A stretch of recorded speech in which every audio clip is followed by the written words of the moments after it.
ஜெபத்தில் ஆரம்பிக்க வேண்டுமா?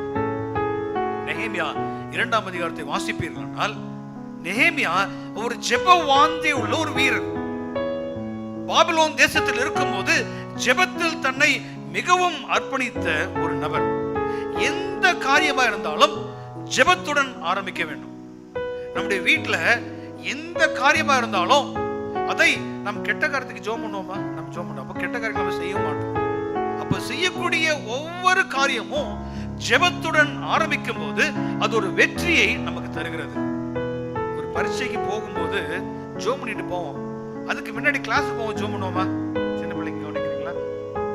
பரீட்சைக்கு போகும்போது ஜெபம் பண்ணுவோம், ஆனா கிளாஸுக்கு போகும்போது ஜெபம் பண்ணுவோமா? ஏன் பரீட்சைக்கு போகும்போது ஜெபம் பண்றோம்?